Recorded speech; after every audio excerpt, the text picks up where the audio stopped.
Fala pessoal, boa tarde, bom dia, boa noite para todo mundo que está nos acompanhando aí.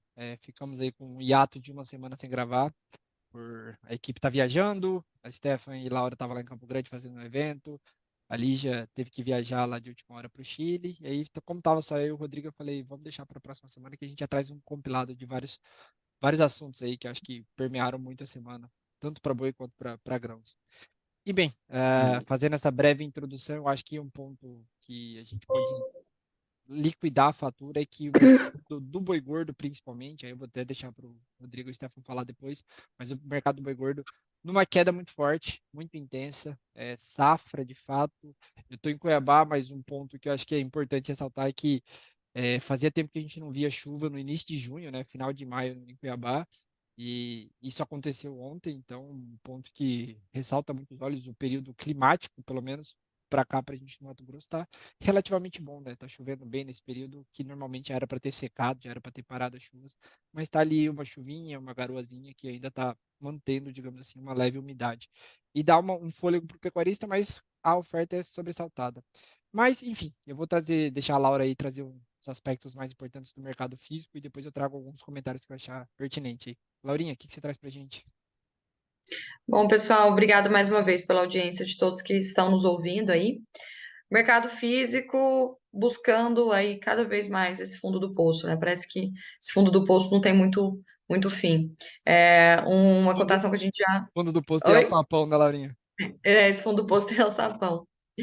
A gente já vem falando que acreditava que os preços já tinham regredido bastante, né? Já estávamos em cotações bem baixas para o preço, mas a última semana ainda foi de desvalorização. O CPEA notificou para a gente uma queda de mais de 3,5% no comparativo semanal. Hoje nós estamos vendo um boi em São Paulo, China na casa de 250, um boi comum na casa de 240. Então, reduziu aí, né? Na semana retrasada a gente chegou a ver aí negócios mais na casa de 260. Então, uma queda aí, segundo o nosso indicador aqui, próximo de R$ 10 por arroba para o animal China. Estava na semana passada 255, 260, alguns negócios mais pontuais, mas essa queda de fato vem acontecendo. E isso vem refletindo muito também para os preços no mercado futuro, né? A semana retrasada foi de quedas intensas para os preços.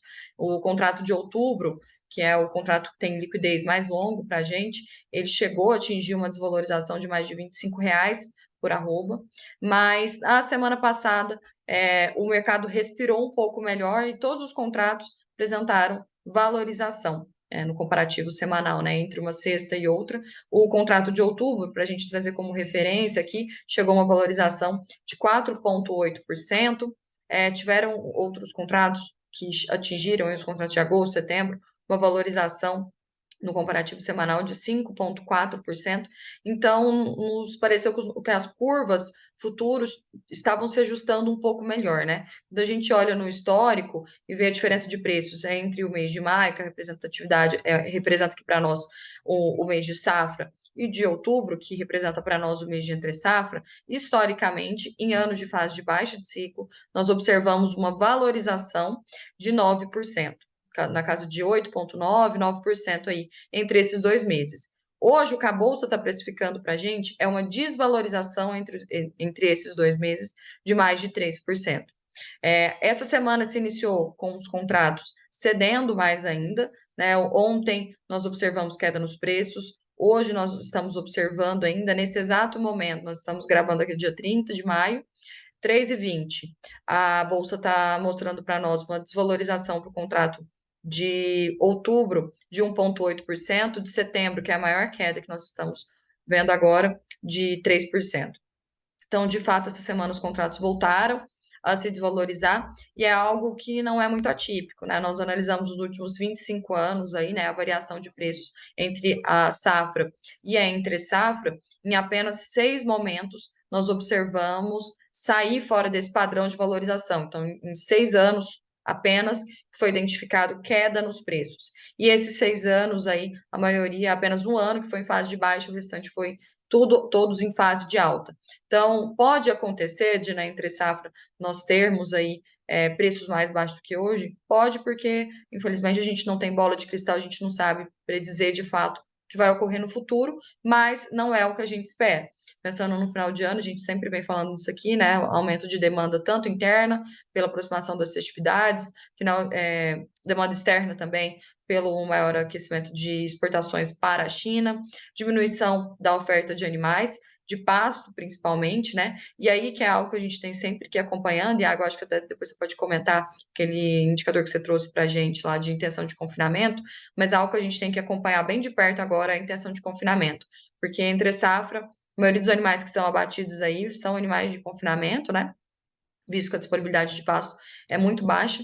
Então, nós vamos ter que acompanhar como está essa viabilidade, apesar das relações de troca, quando a gente olha pontualmente, preços do milho e preços da arroba estarem muito boas, quando a gente olha para os estoques aí dos confinamentos, né, estoque de insumos, estão altos ainda, então os custos das diárias ainda estão elevados, algo que dificulta, né, para a viabilidade, os boitéis mais vazios aí, então algo que a gente vai ter que continuar acompanhando de perto, porque pensando em janela, né? Os animais de pasto devem sair aproximadamente aí até primeira quinzena de junho, em grande parte do Brasil, deve ser o restante aí dos animais, o grosso de animais de pasto, depois já começa mais entrada de animais de confinamento. E aí, para esse animal de confinamento que não está entrando hoje, né? O animal que não entra hoje, ele promove, digamos assim, uma diminuição de oferta de animais para os próximos 3 meses, né? De animais saindo de confinamento. Ou seja, quando a gente olha, tenta predizer um pouco da oferta dos animais de setembro, de agosto, a gente tem que ver os animais que estão sendo alocados ou não hoje, né? Isso diz já para a gente. Hoje, os animais que não estão sendo alocados, eles vão gerar uma diminuição da oferta aí para os 3 próximos meses, mais ou menos. Então, o mercado ainda continua mais negativo, né? Batendo aí. Até a oferta deve prevalecer até a primeira quinzena de junho, e depois a gente deve ver o mercado respirando aí, possivelmente um pouco melhor com essa redução do grosso da oferta de pasto. Sim, Laurinha, acho que é importante trazer, porque agora a gente entra nesse período de tomada de decisão de confinar ou não, né? Se o pecuarista olha para as contas dele, faz sentido ele confinar.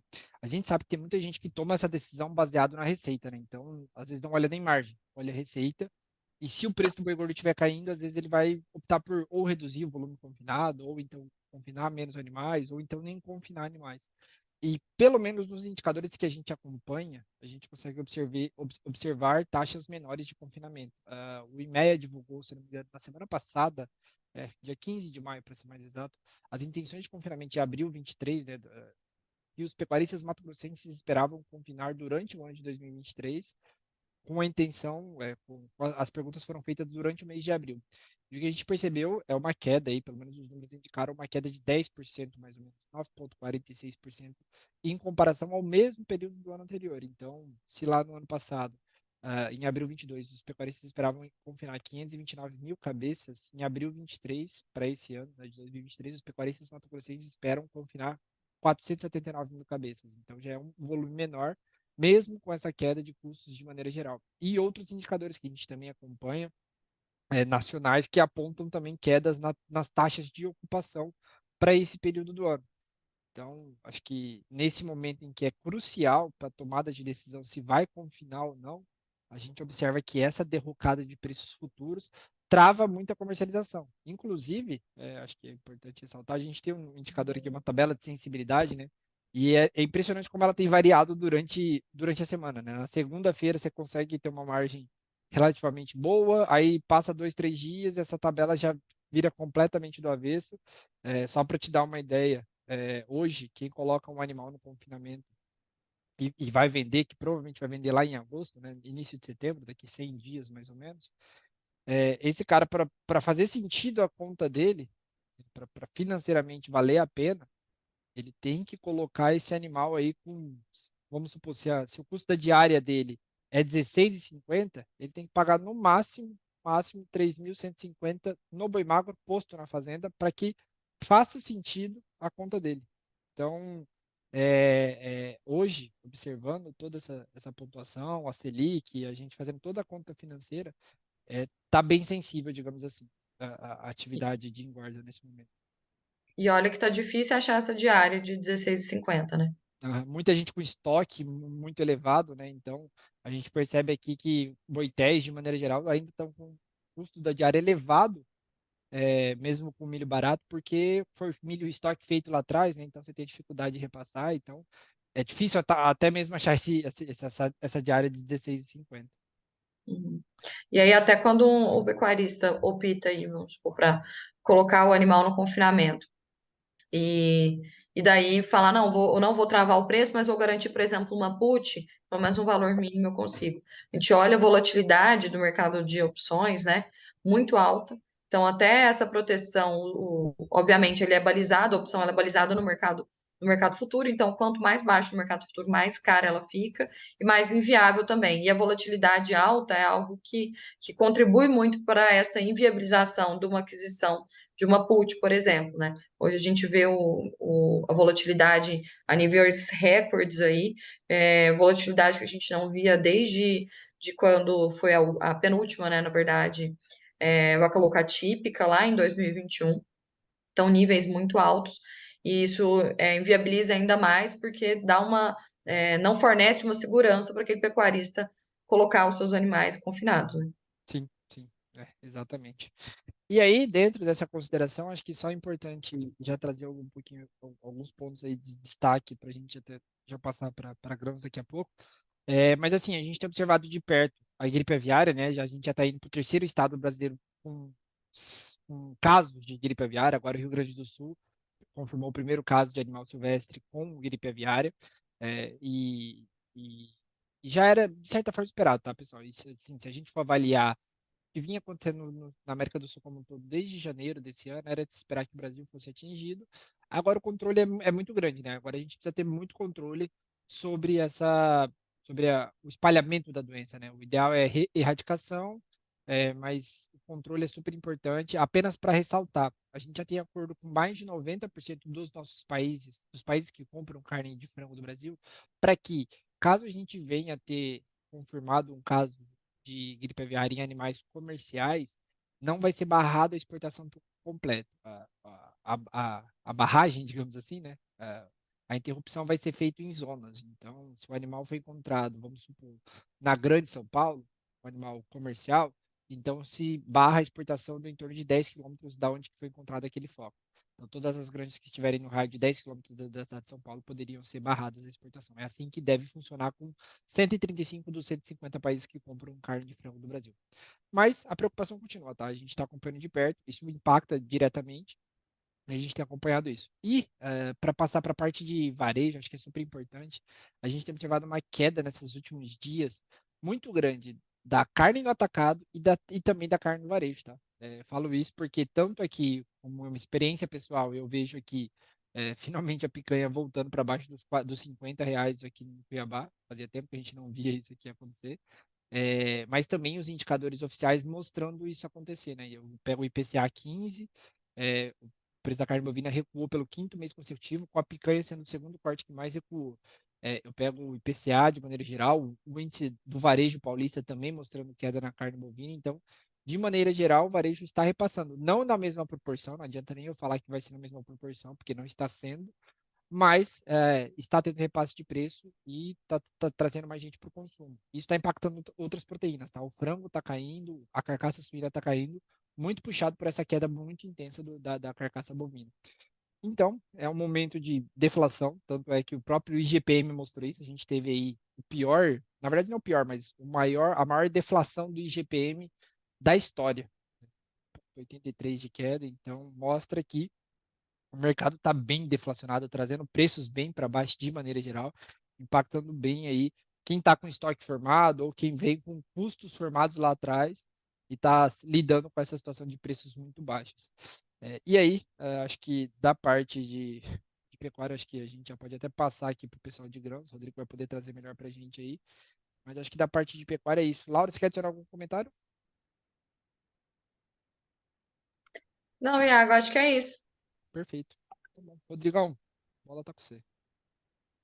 Bom, vamos lá, Iago. Bom dia, boa tarde, boa noite a todos os ouvintes. Mercado de grãos bem volátil nesse retorno do mercado nos Estados Unidos, né? Pós-feriado, Memorial Day na segunda-feira, os mercados para commodities agrícolas, né, a base Chicago não teve negociações e hoje é um retorno em território negativo.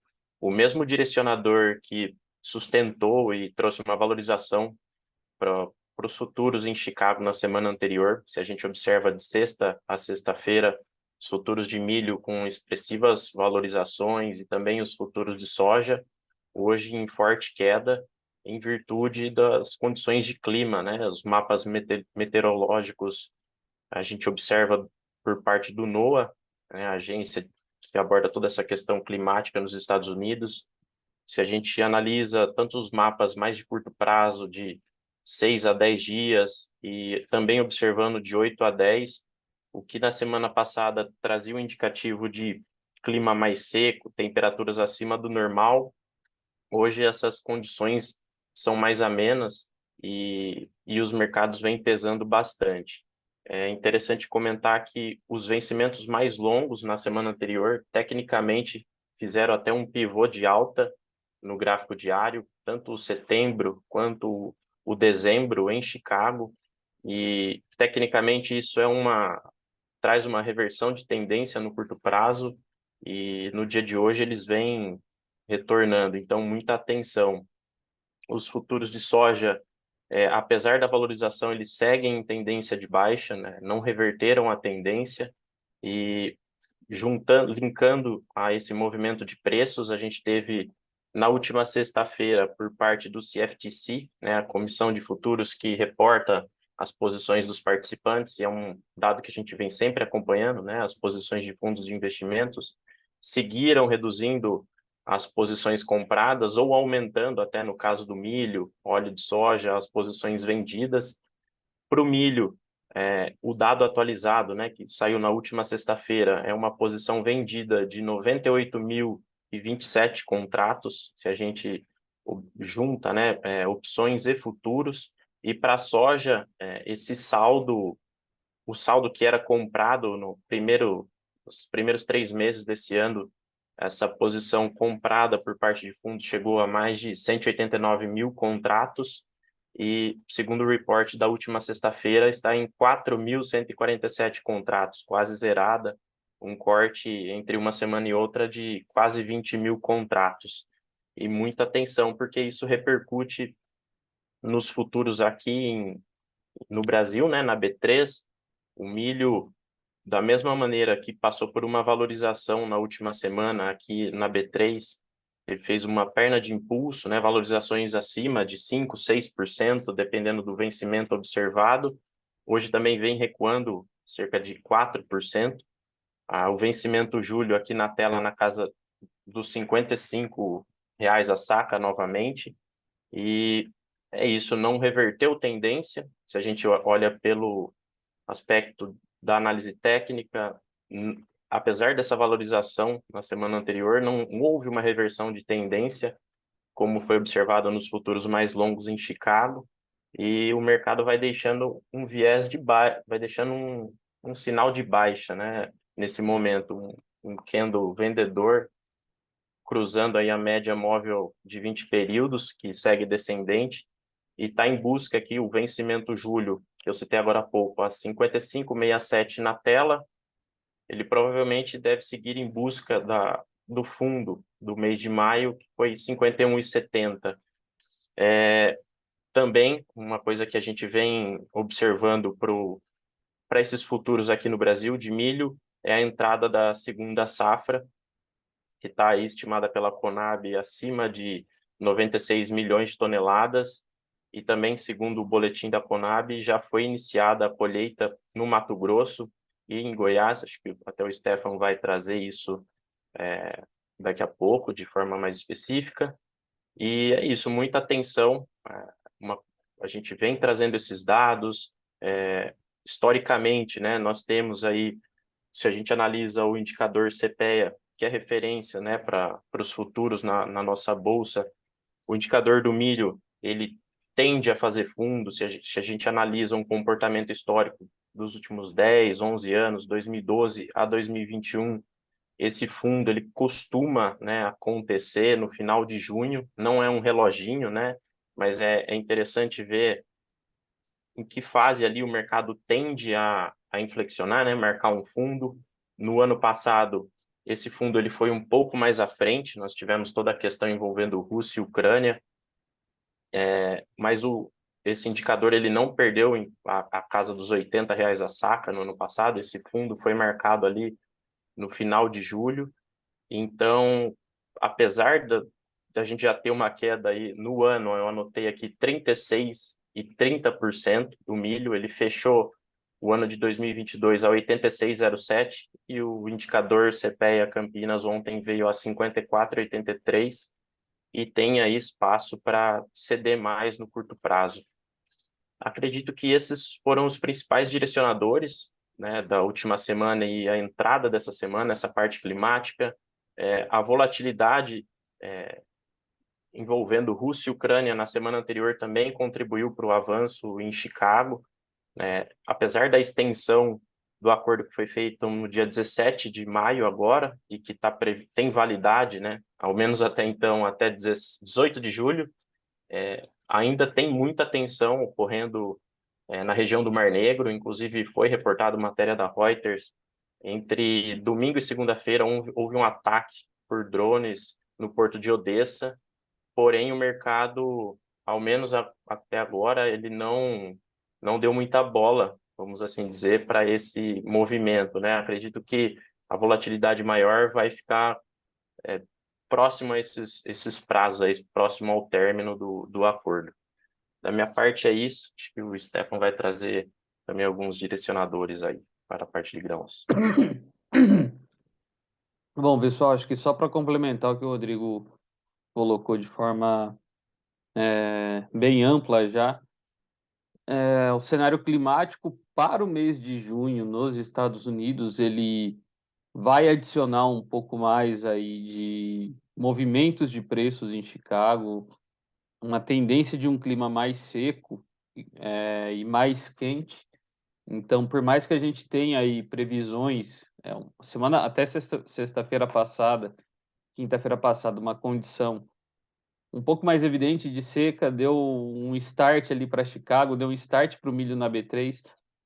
Para aquele produtor, né, produtor de milho principalmente, que precisava vender milho ou estava pouco vendido, deu oportunidade ali para fazer um hedge, um seguro de baixo. Então, ainda e agora o mercado cedendo aí, devolvendo praticamente as altas da semana passada. Mas é aquele ponto. Estamos no começo da safra, o mercado ainda tem potencial para ceder mais para o milho. Talvez ainda dá tempo, né? Por mais que você não consiga capturar o grosso do movimento que já foi nesses últimos 40, 50 dias, ainda dá tempo de pensar em alguma estratégia para defender aí quem tem milho para vender, milho comercial aí para vender agora na safrinha. Da mesma forma, para o lado do comprador, né, o momento é interessante, tende a ficar mais interessante. E esses pontos de demanda aí são fatores que merecem destaque também, principalmente a situação da gripe aviária, casos aqui no Brasil, onde a avicultura representa cerca de 40% do consumo de milho doméstico, um consumo de milho anual aí na casa de 80 milhões de toneladas, então é bem representativo. Tudo bem, né? Se o frango não comer milho, ele toma outras direções, vai pro porco, vai pro etanol, vai pro navio, enfim. Mas o mercado, caso a gente venha passar por algum nível de estresse aí do lado da demanda, o mercado tem condição de ceder ainda mais. E também Estados Unidos, né? O principal ponto aí, safra norte-americana, esse acompanhamento climático vai ser importantíssimo aí nesse curto prazo de junho, para quem precisa vender soja disponível, para quem está olhando soja 23, 24, para começar a fazer algumas posições, mesmo que seja mercado financeiro, fertilizantes de alguma forma, o custo para a safra 23, 24 continua cedendo. Isso é bom, só que em contrapartida tem que olhar com atenção esse mercado, porque uma recomposição de safra de oferta nos Estados Unidos e junto à recomposição de estoques, traria aí Chicago tanto para a soja quanto para o milho a patamares mais baixos. E também para complementar essa questão do corredor de exportações da Ucrânia, uma autoridade aí se eu não me engano, da Rússia colocou que o corredor está aí com os dias contados também nessa segunda-feira, devido aí ao Ocidente não aceitar aí as exigências da Rússia para sanções de exportação de fertilizantes, de grãos, das commodities de forma geral pela Rússia. Então ainda vai gerar um imbróglio isso muito grande, apesar que Chicago de alguma forma não tem precificado mais esse risco Ucrânia, uma vez que ele, vamos colocar aqui, o cenário de oferta que está sendo construído aí, de alguma forma tem pesado mais na conta dos operadores lá do mercado norte-americano, lá da Bolsa de Chicago, e trazendo aí o mercado a patamares mais baixos. Então, acho que para a soja, quem tem agora no curto prazo, para milho agora no curto prazo também, merecem pontos aí de atenção para quem precisa comercializar. E aí, contem com a gente para essa assessoria. Show, Acho que dos Stefan. principais pontos de grãos eram esses, pessoal. Acho que não temos mais nenhuma colocação. Show de bola. Acho que só para adicionar, né? Tá chovendo essa semana. Paraná, MS, São Paulo, estou debaixo de chuva aqui em Marília, então Paraná e MS, São Paulo, que eram as preocupações com o atraso de plantio, vem uma chuva salvadora aí para garantir uma boa perspectiva de safra dentro da normalidade, sustentando aí as boas perspectivas de produção. Então, todo o cenário logístico aí vai ficar mais embaraçoso a partir aí de 20, 30 dias, com esse andamento da colheita do milho, segundo a safra. Show de bola, Stefan. Queria adicionar um ponto aqui que eu acho que o Rodrigo trouxe na semana passada, na verdade, nos nossos relatórios de commitments aqui, para o boi gordo.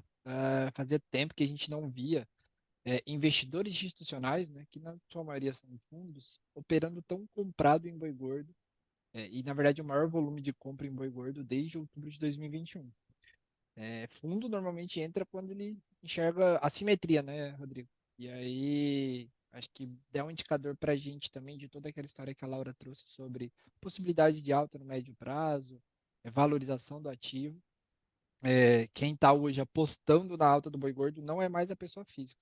Hoje, quem está, digamos assim, comprado e colocando dinheiro na mesa para apostar em uma valorização do ativo são os investidores institucionais, né? Os fundos de investimentos aí. Acho que é importante só ressaltar isso daí, porque mostra quem está operando, digamos assim. É isso, pessoal. Acho que é isso. Mais algum comentário adicional, turma? Podemos finalizar por aqui. Acho que é isso, Thiago. É isso. Guardando aí na esperança para que esse boi volte a subir logo. Na torcida, na torcida. Vamos lá, então. É isso, pessoal. Obrigadão por nos escutar aí. E até a próxima. Até semana que vem. Obrigada, Valeu, boa pessoal. semana. Pessoal. Tchau, tchau.